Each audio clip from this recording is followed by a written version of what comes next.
Welcome to the Real Triathlon Podcast. I'm your host, Garrick Lowen, here with Nicholas Chase and Jackson Laundry.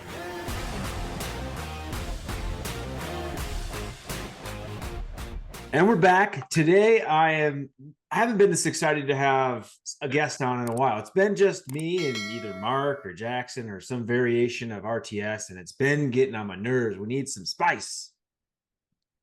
Matt Sharpe, welcome. Thank you. I'm sorry to the other guests before. That's, we'll bring some spice today. Well, we just get the same voices on. I wanted some new voices. And I think particularly like you're my fellow hustler in this space. Like there's a few of us for sure. I feel like you're the hardest working. I don't know. I appreciate that. I want to see your calendar, like the breakdown, because I bet it is absolutely insane. You should do something on your calendar because it'd be crazy. It'd be funny because it's probably pretty boring. And you'd be like, oh, it has like one day a week where he does shit. The rest is all training. Like Right. But you're right. There are little things. It'd be fun, but I appreciate it. But most importantly, Matt, you've been traveling also and busy, and this is a highlight also on what you're doing, because this is also the reason why I wanted to bring you on, because I subscribe and see your tempo emails come in, and I'm like, these are all really good, clickable, readable blurbs. And in my mind, I'm like, I wonder what other people are clicking on more than anything. Like what stories are hot.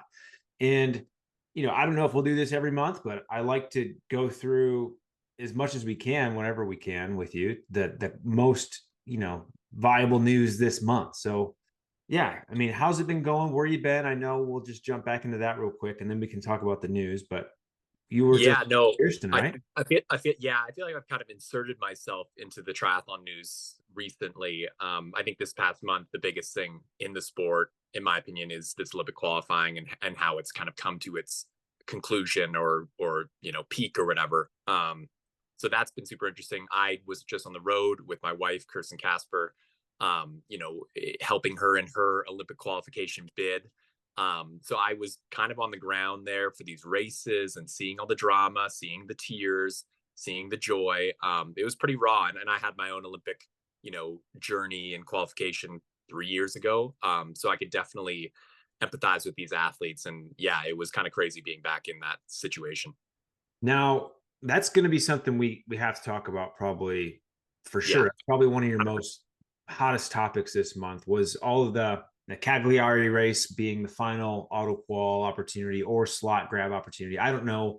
Why was it so important? Why was it? So I guess we'll rewind. So there was 2 races in the last month, the Cagliari race that just happened, and then Yokohama before that.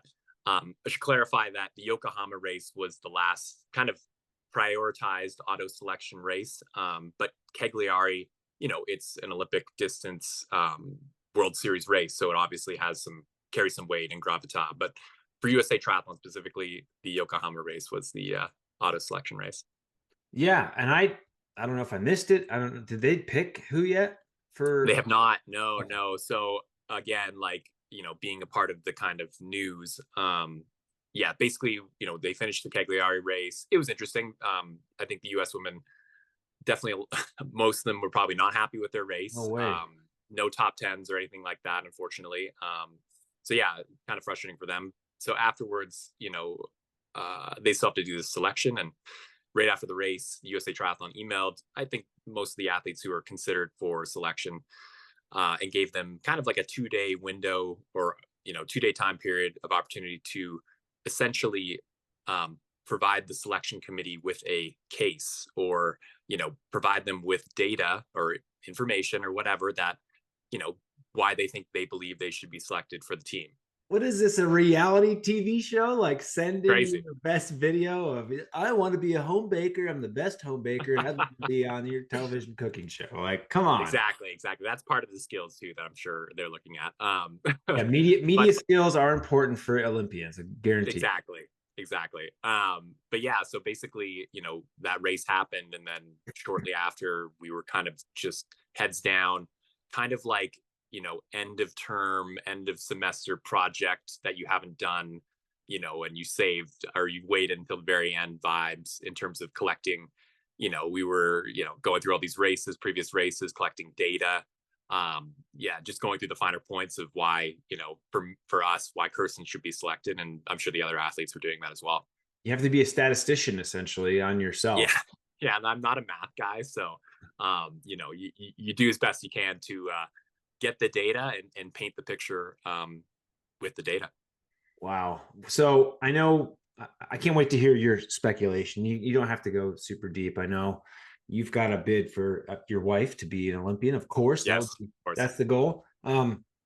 What are the options? Who are the viable candidates, and who do we think? I mean, I think Katie Zaferis is probably what the stories are all about. It feels like USAT's been grooming her again for this. Like even when I was back at Super League, I was thinking that. So yeah. What's your opinion? Yeah, basically, a lot of the criteria is around kind of performances at these auto selection races and just your body of work over the last, I guess, year and a half, 2 years almost. But definitely more of it is put on, I think, recency of performance. So yeah, in terms of recency of performance, you saw like in Cagliari, for example, Katie was 12th there.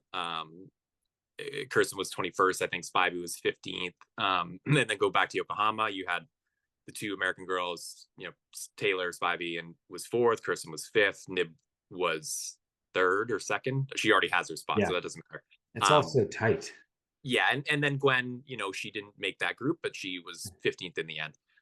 So I would say probably under consideration for the selection for the team, there's probably 3 to 4, Gwen, Katie, Taylor Spivey, Kirsten, who are under consideration. Personally, I think Gwen may not be fully considered because just the nature of the Olympic race. The swim's going to be on with certain characters who are back for the next Olympics. So I think, Gwen's chances are quite low just based on her skill set, but you never know.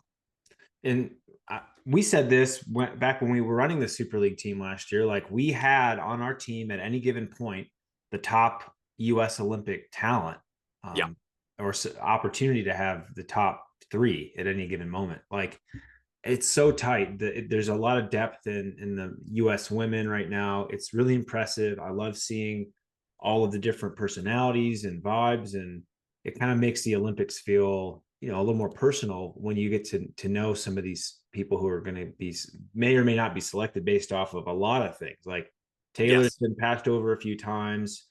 I mean, everybody has a great story like that. For sure. Why they should be there.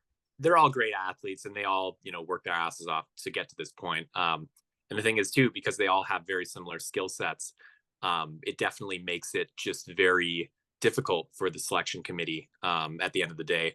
We definitely saw USA Triathlon at the last Olympics. Obviously, Katie, unfortunately, her father passed away that spring, and she had some difficulties, heading into the Olympics qualifying races, and maybe didn't perform to her level. But at the end of the day, they ended up selecting her based on her body of work before. So even though, Taylor Spivey had been consistently beating her in those races, so you just can see things. Maybe you see things a certain way, but then the selection committee might see something another way. And well, who knows where will that go this time? Yeah, those are some tough shoes to fill. And I mean, I would hate to have to make those choices. The criteria is pretty clear cut in terms of like what they're looking for in terms of top 8 performances and other things. But then obviously you can go through the races and find little minor details, that maybe show that you're more capable of making a front bike pack, or it shows your trajectory of fitness is peaking towards the Olympics, just stuff like that. That I think is going to be interestingly weighed. Well, and it's tough because it's not a very clear cut decision. You don't have a lot of variances. It's like you've got a list of top 5 women, and everybody within there has a lot of pros and a very few amount of cons. So it's going to go down from like, normally it's like, well, obviously we can't have so-and-so because we know you can't swim, or, you've been dropped from the bike pack 5 out of 15 races. So now it's like every mistake, every little scrutiny. It's like those reality dating shows when they get down to the final contestants. The fine tooth comb, they go through everything. Yeah. Like, well, one time this so-and-so said this on camera, and I don't know, maybe we should consider that. That's it. That's it. So, okay, that's a big deal. We are obviously going to be on the hook for that. Do we know when the announcement is final? When the So they that? actually met today. I don't know how long, like if they're meeting again tomorrow. I think at USA Triathlon headquarters, there's like a puff of white smoke that comes up when they've made the selection. No, not quite. I How think many times have you said that lately? Yeah, that was the first time actually. That was so good. I'll put that in the tempo for sure. Yeah, that was so good. Yeah, but basically, I think early next week, the athletes will find out. Okay. In other news, a bunch of Canadian officials were fired apparently, and what do you know about that? Yeah. Triathlon Canada, it's a bit of a revolving door in terms of the CEO. There's been 3 CEOs in the past 3 years. I don't know. I'm a little bit removed now, so I don't know the finer details of the firing this time. I think the person who was brought in maybe didn't fully have as much experience in high performance sports. I think they came from a nonprofit sporting organization background. So yeah, I really don't know the details, but from what I understand, yeah, there may have been a lack of experience that, hey, these guys, they've got now another 4 years to the next Olympics, and maybe they're trying to kickstart things a little early. This is when our sport actually is pretty cool. I mean, we get to talk about all the build up for the Olympics and all the little levels of, and I guess the cool part for me was like up until the age of, my early 30s, even when I was an earlier, younger pro in my 20s. Aren't you like 21? Perpetually. You look like you're like just out of, I don't know, high school or some shit. Thanks, man. It's the filter, the filter, man. And also, I wasn't paying as much attention to all the Olympic stuff. When I started this sport, I didn't even know anything about Olympic distance racing, like Sure. that it was in the Olympics. So for me now, being knowing the athletes, even Dominika Jamnicki, who didn't get the selection that she was hoping for, which is tragic. Unfortunate. But being around her and knowing the tenacity, like everybody's got it, man, and it's so impressive to see our triathlete friends in this spectrum. Yeah, no, it definitely, I think a lot of people don't, have exposure to that Olympic side of the sport. Obviously, because, long courses, it's the big part of the sport. Let's be honest. I just grew up in that Olympic side. So I'm kind of, I have this bias towards it. So I'm kind of unbiasing myself and trying to get more insight on the long course stuff. And I feel like I kind of definitely have that now for sure. No doubt, man. I mean, that's why that's why I'm so excited for this show. Your opinions matter, I think. And moving on to another topic we kind of discussed briefly pre-show, and there may be other ones that you're going to allude to, but the next kind of story I think was the PTO or the Pro Tri News revealing that X amount of athletes in the T100 at Singapore were not even considered in a doping pool or a testing pool. Yes. Yeah, no. And that was definitely shocking, not necessarily surprising. I think the one thing that, frustrates me a little bit is obviously T100, they've talked a huge game about creating this world-class anti-doping program. And obviously it was revealed that that's not the case. And especially obviously after the Colin Chartier debacle, you would think, and the negative experience around that, you would think they would have dialed in that anti-doping program. And I can respect that, having all these wild cards and non-contracted athletes, it definitely confuses things a bit. But yeah, very questionable why they didn't have most of these athletes on some kind of anti-doping thing. Even if you're a wild card, you should be automatically enrolled in, even if it's 2 weeks before the race, because that's usually when you should be considered as a part of the regular testing pool of T100 athletes. I mean, at the end of the day, anti-doping, it costs money, and you have to be willing to invest in it. And obviously, Ironman has its own program. World Triathlon has its own program. T100, I guess they've just joined with World Triathlon in order to make a program, or their athletes are now in the World Triathlon program.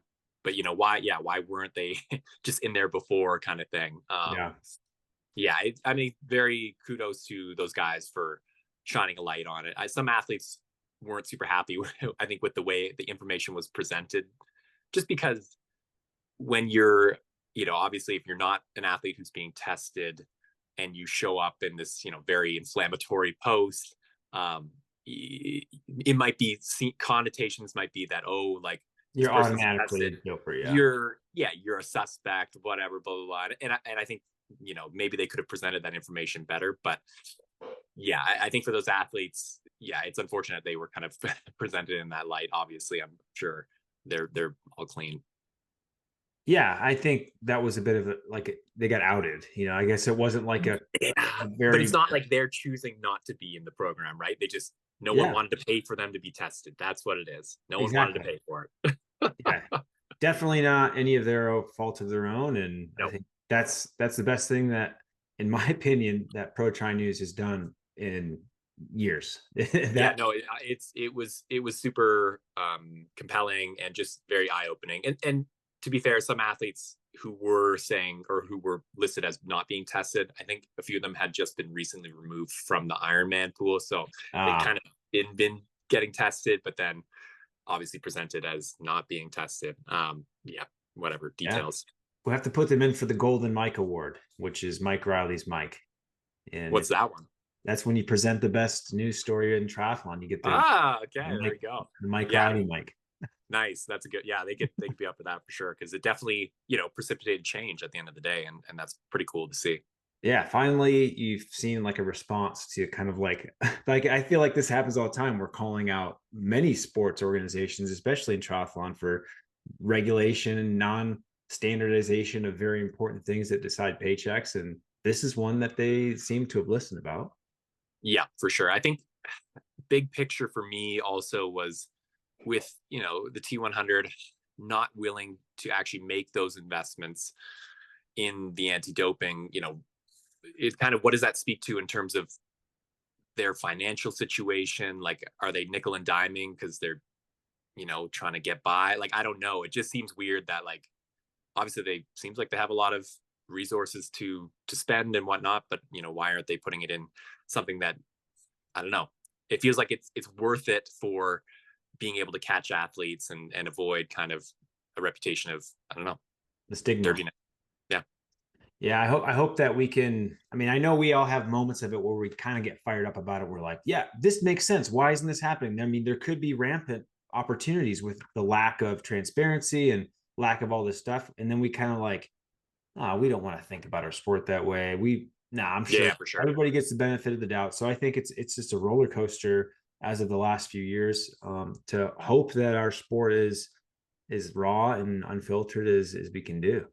Yeah, no doubt. Okay, so great story. What else did people within the tempo space click on the most? Yeah, I think some stuff like the river water for the Olympics. This because last year at the test event, there ended up being a few days where the water quality wasn't good enough to swim in and put these athletes in. So a lot of people, really engaged with that, and I think looking into it, and I actually got some pushback from some folks at World Triathlon for putting that in. But it's a newsworthy story for sure. But from what it sounds like, and from what I've kind of researched and looked at, the organizers have made huge investments in these like massive basins to take the extra storm water. They've gone like door to door to these French people's houses that are probably 1,000 years old, and tried to like install modern sewage systems, all that kind of stuff. So they've made these investments, and also they do have contingency for days. Like, obviously, if it's super rainy on the day of a race, they can have like a few days to kind of push off until it's not super rainy. So at the end of the day, I'm 100% expecting a triathlon. But yeah, that was definitely something people engaged with for sure. I think the Evian water company just dumped a bunch of their water in there to get her cleaned up. Exactly. I mean, that's it's good for the brand. How funny would that be? Like, just so you know, you're swimming in 10 million gallons of Evian water. Free I mean, charge, not going to charge you. I'd be slurping it up for sure. Oh man. Okay, so that was a good topic, and obviously we're still concerned about that. I just saw headlines about that. Even like every other week, it's about water quality in Paris. So Yeah, that's still, I mean, we've always had these it's it's the media thing too, right? It's like, whoa, this is a a juicy little story. Obviously, with before Rio, water quality was thrown about, and obviously never was an issue. The Zika virus as well, like that was a whole thing. Remember that before I Rio? remember our old pal Zika. The Yeah. Zika virus. So the media likes to drum up these fear things, as a good media environment does. Yeah, there's just kind of that stuff as well that A maybe good media environment is based off of fear. Oh, I got fear. fear. Fear drives clicks. Everybody knows this. Yeah, I know. And boobs. Boobs, unfortunately, are the worst. Yeah. I think one thing I was interested in chatting with you with is we're kind of getting to maybe the first third or even almost half of the season, especially the northern hemisphere season. And so it's maybe a good time to kind of look at how the Ironman Pro Series is comparing to the T100 series. I'd like to hear your early thoughts on both series. I think the Ironman series is still going to change drastically from here on out. Like Points wise. Yeah, points wise within the leaderboard. I think that we're going to see that the top 5 change hands a lot as more Ironmans, more dominant world or points races are had in the last half of the year, or last quarter. So I think that's going to change a lot. I really love being part of that series, is that it's fun, and Ironman has really stepped up their game in terms of engagement with pro athletes and kind of being more communicative, making sure that assets are available post race. I really like that Kenny and Toffer get to go out and film us for Fighting Chance, and they're just good human beings, so we get to interact a little bit more through that. So that level of the Ironman series for me has been legit great. I love it. Yeah, you think the Pro Series, like they're doing a good job of it? Like you think it's been kind of a success so far? It's what it should have always been. Like honestly, like in the only thing they're not doing enough of now is kind of this whole 79 person start list thing for a 70.3 in Boulder this next weekend. Like, I don't know. Eventually they may have to tier some of these off eventually, because the pro start is just like the most savage. I have not had a clean start this year because there's like bodies all over me for like the first. I some of the races, I mean, they're designed around these rolling start age group races, which that makes sense. This is where the money's coming from. So I agree that they're probably, for next year, they may have to find a way to enable. I kind of love those big start lists. I don't know. I like the big start list, but if they could have like a start to where it's accommodating not 4 people deep, like that would be for sure. That would be pristine. Yeah, that's probably, I mean, that's probably not at the top of their agenda, but I get, for us racing, it definitely is chaotic, especially when it's not designed to have 80 people across or whatever. The only reason I say it's like more of a safety thing too. I saw even at St. George, like guys were just getting slammed into the dock because we just couldn't go anywhere. So, I mean, I won't soapbox that anymore, but I think short story on the Ironman Pro Series is I don't know if the coverage has been better. Yeah, I mean, I never minded the coverage before. Everybody's going to complain about the coverage no matter what. It seems. So there's that. I wonder what do you think of the T100 series so far? Yeah, that was for sure a disappointing first race in Miami. I mean, not the race itself. I mean, a lot of drama, a lot of Sam almost getting lapped out on the bike, like a lot of crazy thing, or can't unlap himself afterwards off the bike. But I felt terrible that it was on HBO Max, or not HBO Max, but Max. It was a feature that I was like, man, I'm proud of our sport for getting here. And then the coverage, like when it went to the women's race, it was pitch black, like, and no audio, and it was just like, this sucks. Like, and I'm sure everyone had a big meeting about that afterwards. That'd have been a big Monday morning line item on me for sure. For sure. They seem to have, I mean, Singapore, I think the coverage, I didn't watch the race because it was in like the middle of the night, but it seems like the coverage. has like was very much improved. I guess, what do you think is more compelling so far, Yeah. 100 or Ironman Pro Series? Well, the compelling nature of is it Mirinda and no, is it Belinda and Jan, or no, it's Mirinda and Jan on the Yeah, T100 series. I love their dialogue. I think yeah, that's compelling. That I love that part of the broadcast. And I think the series itself, like, it's weird. The T100 series, I know some of the athletes who race there, but I feel like I don't know and have a good relationship with a lot of the younger talent that's out there. So I don't really know them when I'm watching them, and I don't have as yeah, much passion. But when I watch the Ironman series, like, I know Jackson, I know Matt, yeah. running up from the back. We know Trevor. I just know a lot more of the athletes who are racing the Ironman circuit. And so I'm more passionate about watching like all of that, I think, just as probably a more biased opinion. Yeah, yeah, no, that's fair. That's fair. It'll be interesting, I think, as the season, because I think, in my opinion, Iron Man has kind of eaten T100's lunch a little bit with the series. Like Iron Man, their huge advantage, obviously, is that they have so many races. They have a lot of these pro races in the pro series, so they're always in the conversation. T100, there's just these big gaps, it seems, between some of the races. So obviously, incredible talent and all that kind of stuff. But yeah, I think Ironman's consistent, just pro series races and whatnot, it definitely is favored in this media environment where you always have to be on, you always have to be pushing out content. So in my opinion, I think Ironman's winning so far, but I know the T100 races will definitely get better as the season goes on, as you get more of those other contracted athletes coming in. The dynamic will be super intriguing. But yeah, to me, it seems like T100 is a little slow off the mark. So another point that I wanted to make before I forgot was the T100 race in Singapore.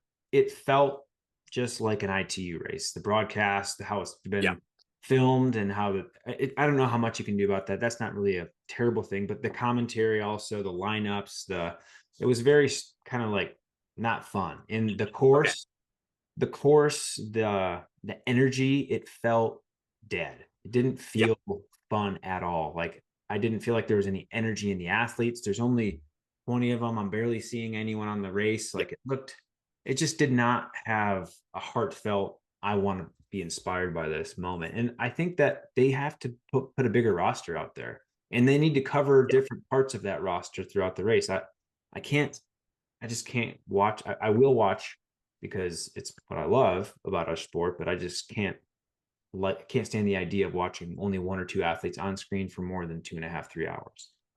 Yeah, no, agreed. There definitely needs to be more athletes, I think, in those races. It just makes it more intriguing. Yeah, yeah. It's there's just, with T100, there's just been a lot of hype, and I've been super hyped for it because of the talent from the start line.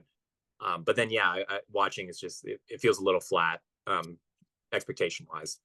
But I do think as we go through the season, those races will get better. Yeah. I think one thing with them, and where they made a mistake is just like, these athletes, these T100 athletes, they're all over the place. They're racing these Ironmans. Like, I just don't understand why, or I mean, I probably understand why, but it just seems like they should have done a better job of locking their athletes in their series. Like, you don't see Lewis Hamilton doing a, F1 race on one weekend and then going to NASCAR the next weekend. Like, just shit like that. Yeah, It does kind of I it think kind of that's kind of diminishes some of the brand validity, I think. yeah, well, it just brings, these athletes who are contracted athletes are, choosing to go also race Ironman races, and I have no fault with that. It's more just like, you got to keep your talent, in line. That's kind of my take. Yeah, I really appreciate that take too. I think when I think about what I would want to watch, I mean, I always try to have to remind myself to put myself at a more just not eaten up by the sport level, like casual age group triathlete who might be a fan, which is still probably not that many Yeah, outside of paying racers. So I always want to remind myself, like, what would be entertaining to me if I was still like that. yes, And I think that that's really where T100 has. I think Alcatraz could be a change in that swing. It's a Agreed. historical race. They have a huge opportunity to capture beautiful backdrops, iconic city, iconic race. They should have brought Mark Dubrick on for a commentary, at least for Cripe sakes. They should have brought him on. He's a winner. He's a winner. I know. Like, anyways, so yeah, what do we think about? Since I guess that's a great kind of segue into it. What do we think about that race? I think the lineup is going to be awesome for the female athletes out there. Like, and I mean the male talent too. Like, getting to race with some of these European athletes who are lovely at the Challenge Championship, knowing a lot of them coming over here. Man, I cannot wait to see the clash. It's going to be awesome. Yeah, I think just having that boat jump off the boat and that swim for both races, it just adds that extra intrigue. Like, I'm just fired up to see the swim, you know. That's as like, you know, it's just not you don't say that. It's not business as usual. So I think anything that they do to bring intrigue in, like this great location, iconic race, is going to bring more folks into the fold for sure. Yeah, I'm pretty excited. Are you going to do a podium kind of like guesstimate? I would need to see the start. I would need to see the start list. The one thing I feel like, yeah, it's just there's just going to be just incredible performances. I haven't seen the start list fully, but I think, yeah, it's going to be crazy. Man, okay, so you think the Ironman Pro Series is kind of winning out on the T100 series just by a good margin, based off of the broadcast, the contracted athletes, which is another thing. Like, I understand you have to make sure that people attend these races by contract. I get it. But I feel like the contracts, based off of what I know from the numbers that have been thrown out there, like, those numbers were massive for the level of commitment I feel like that was requested. Not that the athletes aren't worth it, but I think that should have gone into prize money. That changes everything when it comes to how you show up to these races. Yeah, and you know, we're seeing like just the way the T100 is evolving in terms of, like, you know, the wait list for athletes, and like T100, I think it was in some ways better before they joined up with World Triathlon, because World Triathlon brought in so much regulation, whereas Team 100, you know, they could just bring in whoever they wanted because everybody wants to race these races. Like, that's the thing. Like, there's no shortage of demand to do these races. It's just they kind of wanted to have this kind of F1 model where you have the same people in the same weekend, and yet they haven't been able to do that. Like, I just remember earlier this year, there was athletes, or one or two athletes, who raced Oceanside. You know, they're contracted athletes, and it was like this. It was like a, you know, they were doing that race instead of, I think it was Singapore or something. So just kind of like, what are we doing here? Like, don't you want your athletes to race like your race? I don't know. It just seemed, or focus heavily on your race. And like, you know, these athletes aren't going to Oceanside and not saying anything, not promoting it. Like, they're promoting Ironman, even though they're contracted to T1. Like, it just, there's a lot of things where I'm kind of like, well, like, they must have just a shit ton of money because they don't care about that kind of stuff. Like, if I was in charge, I feel like I'd be tightening up on that stuff. But, you know, I don't have the access to the financials or any of that kind of stuff like that. Yeah. I mean, maybe we'll find out in a few years if they hopefully are hanging on. And I really, truly hope that they stick around. I hope the Vegas race is awesome. Looks like they got the Middle Eastern races starting to kind of come together. Yep.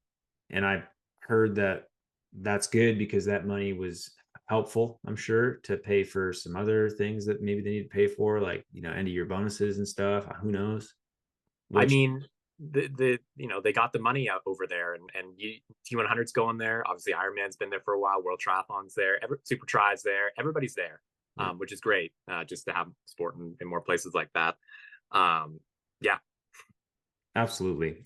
So, is there anything else? You know, clickbaits, clickable topics that people have been just, Matt, we love that story. Yeah, lately it's just more about the Olympic qualifying. That was kind of the biggest thing.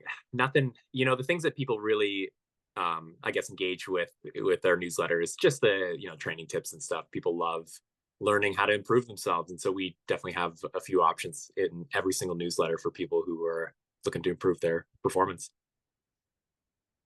And of course, if you want to go get more information, to thetemponews.com and you can sign up for free. And then Matt, you have some paid subscription factors, right? I think you do like We do. Yeah, we're calendars kind with of, some yeah, we're slides. doing that. We're kind of testing stuff around there.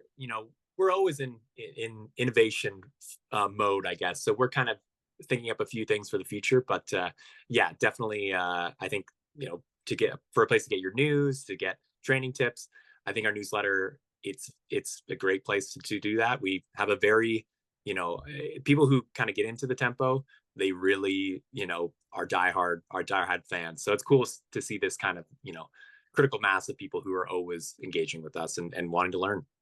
How are you finding most of your stories? Are you getting insider tips? Are people leaking things to you yet? Yeah, I've got like a Dropbox where they just put their, info, and it works out well for me. No. You kind of scour the usual suspects. I have like Google alerts that tell me, the news stuff. And at the end of the day, I love this sport. I'm always going to follow what's going on. So I'm always going to be reading this stuff anyway. So might as well, summarize it and package it in a nice, clean format for the athletes, so they don't have to go do it themselves. Yeah, I think that's the best part about it is your opinion, your approach, and the stories you tend to highlight. I'm like, fine, yeah, I would read that actually. So thank you. Yeah, I mean, at the end of the day, I wish I had more, I guess, probably time resources to invest in like these stories and stuff. Like, I think one of the most recent one kind of brought up is these, I guess, developing economies using triathlon to kind of just push these big developments or whatever. And there's a few examples. I think one in Uzbekistan, one in India, another one in Malaysia, and then the NEOM in Saudi Arabia. Yeah. And I would love to actually do some more heavy lifting on that in terms of, finding interesting angles and whatnot. But I only have so much time, and that's it. But I think it's cool to shine a light on that kind of stuff. And I enjoy finding these different patterns and kind of newsworthy things that maybe not everyone's seeing. Yeah, and you highlight, some social media stuff too that's been fun within the space. Like, oh yeah, a lot of gotta have a reel. Every edition we have a funny, triathlon reel or whatever. Yeah, if you make the reel, that's a big deal. Exactly. I want to write. All I see is Matt Sharpe on every single one of these articles, man. I want to write an article. Yeah, if you want to write an article, we'll put it in. Okay, well, I'm gonna find a How topic. to not age. That's your article. It'll blow up. Yeah, I'll be aging real quick. Don't worry. It's like I'm at that last year, and then it's gonna go all downhill. It's gonna look real bad real quick. I don't think so, but I'll look like a raisin. Well, Matt, I think I really enjoyed this segment we did. Did you have a good time? I did. Yeah, no, it's great to talk about the sport, talk about triathlon industry. I think there's always interesting stories, and I'm sure we'll be catching up again soon. Yeah, I think I wanted to take one of the stock rising, stock falling tips that we did on the Super League. What was that? The Short Shoot podcast. Where they have whose stock is rising, whose stock is falling. I want to do that with you real fast. Yep. In our sport, whose stock is rising? Person, pro athlete. Ooh, man. There's an athlete who has been on a real tear lately. This woman, Els Visser from the Netherlands. She has won a bunch of 3 races in a row. Yeah, in Thailand, and performed really well. And yeah, so following people like that is super interesting. And she's racing Hamburg this weekend, so yeah, it should be interesting. I think her stock is risen. It's already there. It's already out there. She just was at the Challenge Championship as well. How'd she do? I forget. I think she may have been 6th or 5th. It wasn't a podium, but she still was. Okay. Well, this stock is still rising. Yeah, well, I mean, she's still when we heard she was in the pro panel and she was listing all the races she did back to back pretty much in Asia. And I was like, my God, that is insane. How do you recover? I don't know. I couldn't do it. All right. Stock falling, person, place, thing, whatever you think within our sport. Yeah, honestly, it pains me to say this, but I feel like, well, actually, it's not super across the board. But man, Triathlon Canada right now, the stock is not great. But in these falling stocks, there's always opportunities to rise again. Yeah, we just we lost the CEO, 3rd one in 3 years, not great. I really wish we could have had another woman on the start line at the Olympics. That was frustrating to see. And I appreciate how hard it is to do that. So yeah, it's tough. The stock is definitely not at all-time high for sure, but the future looks bright. It does. I mean, we've got a really big Olympic couple of years coming for North America in general, since it's going to be here in the US. I'm sure Canada is going to get just as cool because of it, because Definitely it'll overflow. We ride on the wave there. So yeah, we'll do this again, man. Thanks again for coming on. I'll see you. I'm coming to Boulder on Saturday, so maybe nice. maybe I can come swim with you. Yeah, for sure. We'll have you around. All right. Well, thanks, buddy. Talk soon. Yeah, cheers.